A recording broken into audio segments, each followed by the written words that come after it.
राष्ट्रवादी काँग्रेस पक्षाची स्थापना झाली। 25 वर्षाची वाटचाल आपले सर्वजण आपल्यापैकी इथे उपस्थित असलेले सर्वजण साक्षीदार आहातच।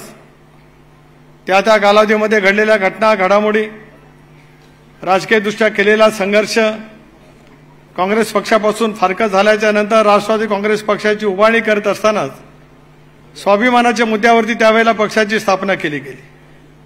स्वाभिमानाचा मुद्दा तर प्रफुल्लभाई होताच, परंतु परकीय नागरिकाचा मुद्दा सुद्धा त्या कालावधीमध्ये पक्षाच्या समोर अजेंडा म्हणून त्या कालावधीमध्ये होता। राजकारणामध्ये अनेक वेळेला भूमिका बदलावी लागत असते, परंतु घेतलेल्या भूमिकेमध्ये सुद्धा बदल करावा लागत असतो। हे पक्षाच्या स्थापनेपासूनच आपल्याला काही कालावधीमध्येच लक्षामध्ये आलं।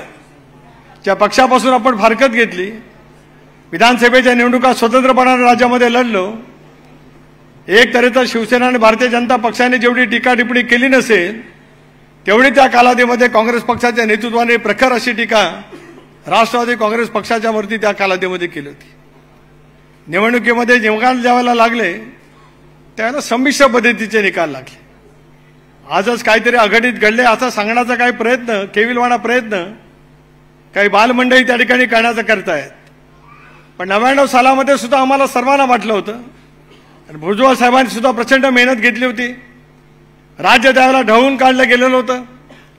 5 वर्ष असलेल्या सरकारच्या वरती टीकेचे प्रहार त्या कालावधीमध्ये केले गेलेले होते, परंतु निवडणुकीचे निकाल हाती आल्याच्या नंतर 57 किंवा 58 जागांवरतीच आपल्याला मर्यादित त्या ठिकाणी राहावं लागलं होतं।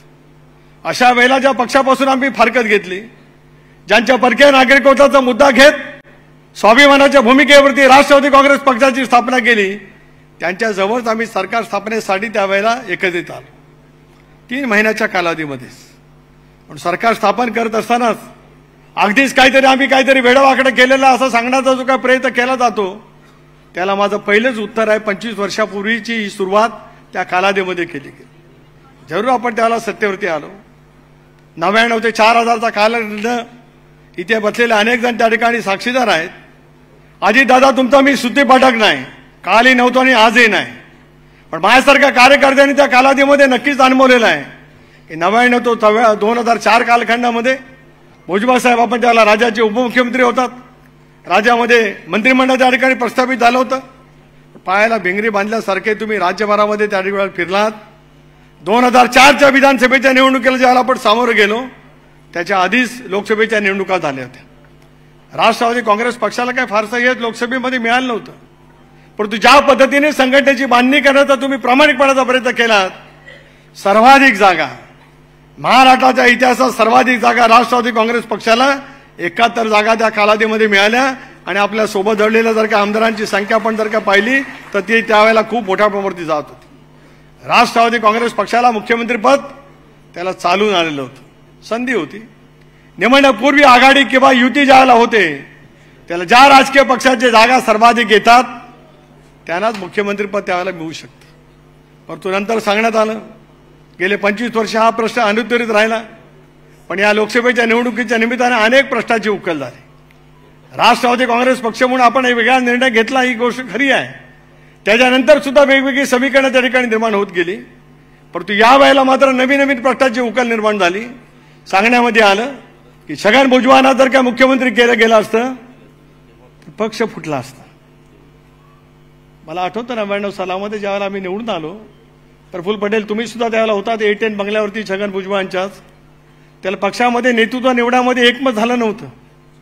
नेतृत्वाने हात झटकले आणि सांगितलं की विधिमंडळ पक्षामध्ये मतदान त्या ठिकाणी व्हावं। विधिमंडळ पक्षामध्ये सिक्रेट बॅलेट झालं, सिक्रेट बॅलेट मत आरो आपण होतात, जसे आता आमचे आरो कलेक्टर असतात तसं त्यावेळेला विधिमंडळ पक्षाचा नेता निवडायचा आरो म्हणून काम प्रफुल्ल पटेल करत होते। आता मतमोजणी झाली, तुम्ही आकडेवारी जाहीर नाही केली, आकडेवारी जाहीर नाही केली, पण मी पण त्यावेळेला दुसऱ्यांदा निवडून आलेला आमदार होतो। सर्वाधिक खूप चांगली मतं, बाकीच्यांना तर 10च्या आतच, सर्वाधिक जास्ती मतं छगन भुजबळांना मिळाली आणि ती विधिमंडळ पक्षाचे नेतृत्व झाले। तुम्ही नेतृत्व झालात याचा अर्थ आमदारांच्यातून झाला।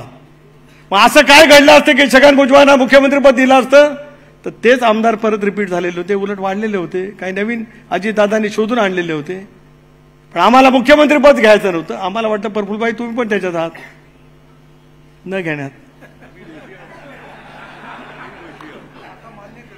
अशी आमची समज होती. ती टप्प्याटप्प्याने हळूहळू समज आता मधल्या कालावधीमध्ये दूर होत जाते आहे. दादा तर म्हणाले नौकेच होते.